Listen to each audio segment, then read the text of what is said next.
Je vais présenter leur communication parce que ce sont deux collègues argentins qui, malheureusement, pour des questions financières, n'ont pas pu faire le voyage, leurs institutions ayant déclaré forfait il y a peu. Donc, ils m'ont envoyé une présentation pour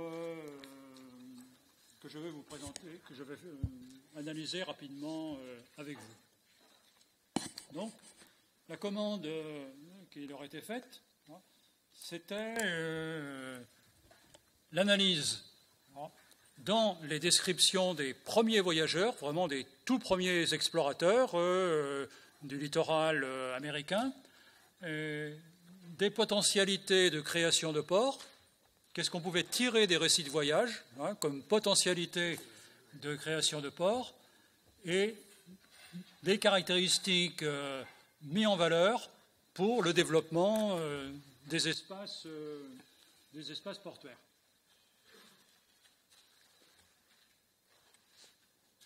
Donc, ils ont choisi de s'arrêter sur deux récits de voyage qu'ils ont sélectionnés.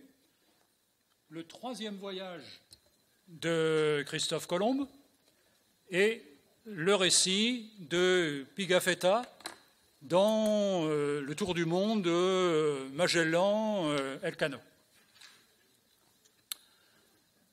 Le troisième voyage de Christophe Colomb, vous avez les principaux lieux qui ont été fréquentés.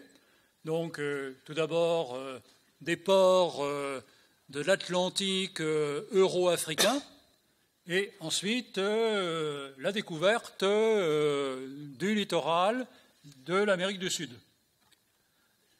Pigafetta, même chose, les escales des ports euro-africains, et ensuite ce qu'il note sur le littoral de l'Argentine.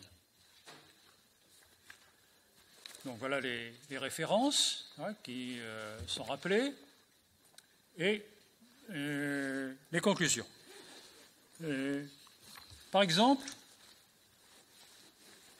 pour le troisième voyage de Christophe Colomb, quand il est sur la côte pour les îles des Cannibales et de la Galéa, dénommée également Trinidad, voilà ce qu'il dit d'un bon port. Si bien de poca profundidad, había casas y gente y muy lindas tierras, hermosas y verdes, como las huertas de Valencia. Un peu plus loin, il trouve un autre lieu qui lui semble propice et il l'appelle Arenal. Référence explicite au port de Séville.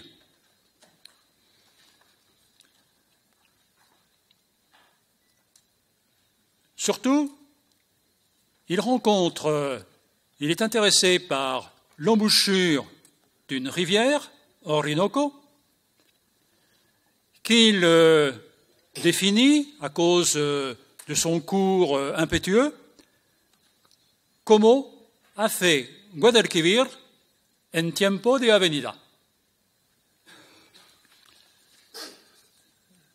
On voit donc que combien est-ce que dans les appréciations, les références de ce qui est connu comme port ou comme développement économique dans les zones de la péninsule ibérique sont extrêmement présentes.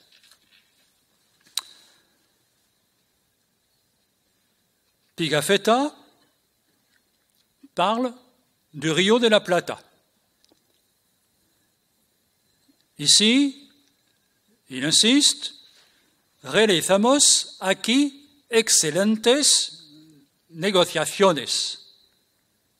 Donc, la facilité à ouvrir des relations d'échange. Plus au sud,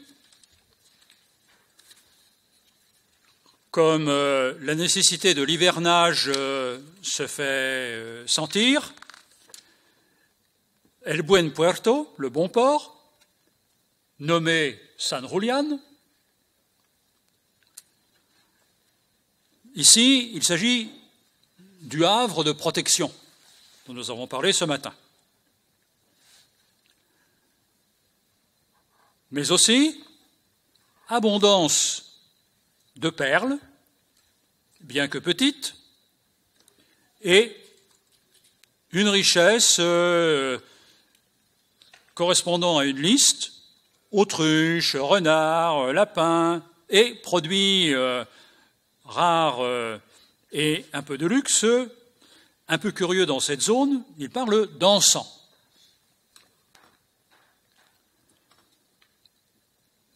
Il s'intéresse ensuite dans le détroit de Magellan. Il s'intéresse à tout ce qui est embouchure de fleuves. Et sa description est élogieuse au-delà naturellement de la réalité. A cada media legua se encuentra en el estrecho, un puerto seguro, agua excelente, madera de cedro, sardinas y marisco en gran abundancia. Sécurité du port, présence de l'eau, présence de bois et alimentation pour survivre.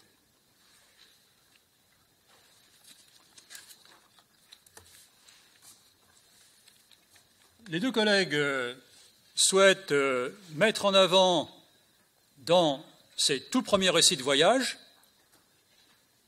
la différence naturellement entre les ports qu'ils appellent d'origine, c'est-à-dire les ports euro-africains, et les ports naturels, les havres dans lesquels un futur portuaire pourrait se développer, que l'on trouve sur le littoral américain. Ils ont également une deuxième ligne explicative.